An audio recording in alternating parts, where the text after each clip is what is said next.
Welcome, Joe Volpe, publisher of Corriere Canadese, North America's only Italian-language newspaper daily.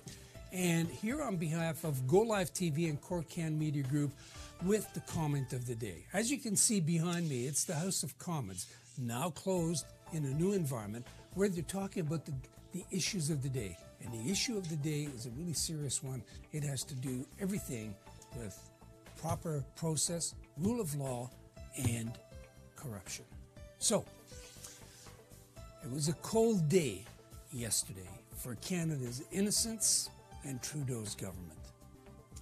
Any pretense of political innocence or rectitude on the part of the Trudeau administration flew out the window with yesterday's Globe and Mail article co-authored by veteran journalists Bob Fife and Stephen Chase.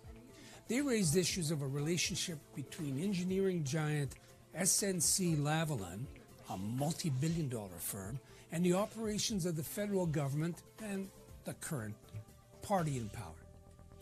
Everything that could go wrong with the management of the messaging that flowed from the revelations suggested by the tale of the demotion of former Justice Minister Jody Wilson-Raybould worsened over the course of the day. Here you see behind me the press conference held at Maple Station in Vaughan, not in the House of Commons, but there.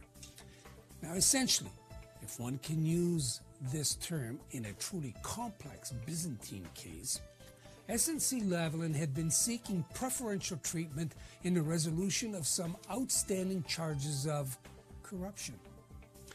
The government, thanks to a law passed as a part of a lightly debated omnibus bill in early 2017, is allowed through the minister to seek solutions to anti-corruption charges via mediation rather than the criminal courts. Now, whether you like it or not, it's permissible. Why would they do that? Conviction in the courts would prevent any company from qualifying for government contracts in any public bidding process for 10 years. SNC-Lavalin is no stranger to controversies of a bribery corruption nature.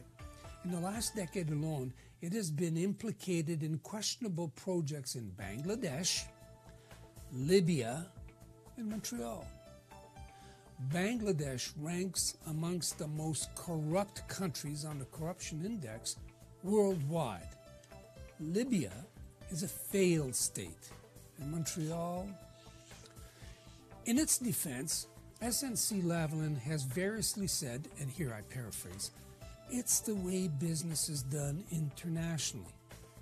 Or when Gwyn Morgan, former fundraising chair for Prime Minister Harper, tried to explain away the allegations of senior staff making illegal payments with a lame duck defense. Well, we didn't know, and they didn't tell us. For SNC-Lavalin, the crux of the problem is that Canadian companies cannot legally operate abroad in a fashion unacceptable to Canadian law domestically. To protect its currency and its interests, it expends resources to maintain an aggressive lobby in Ottawa and elsewhere, irrespective of which party is in power. Often, it also involves contributing to fundraising efforts in order to help the electoral exercise. In this instance, primarily for the Liberal Party, because they're the government in power. Never makes any difference to them, or to any other of the multinationals. The Globe article and subsequent commentary highlighted a clear preference by the company that the government deal with the charges of corruption via a mediation process rather than a criminal court process. Now, apparently, the former Minister of Justice had no appetite for steering the civil servants in any direction, even if there were to be some eventual potential job losses. She preferred to let the process run its course, leaving the public prosecutor's office to make the decision on its merits without political interference. Maybe she didn't understand what the Prime Minister and his office wanted. or more likely, she had a different view. Anyway, she was shuffled to Veterans Affairs. Now, we should recall that in this context, Canada is caught up in the Huawei issue, where allegations of political motivations swirl around the arrest of Meng Wanzhou, its CEO. There she is on the screen.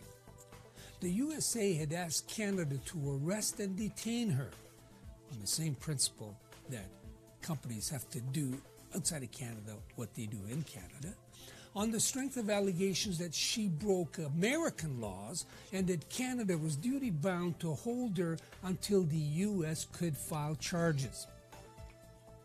Canada complied.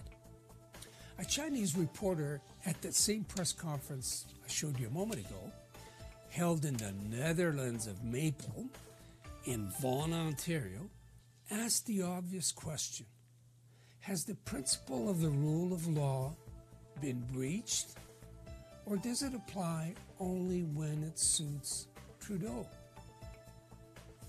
This will be a recurring theme. Joe Volpe for Corriere Media Group, Go Live TV, Corriere Canadese, inviting you to follow us on social media, on our website, where you can catch all of our videos, archived and current, in Italian, in English, in Portuguese.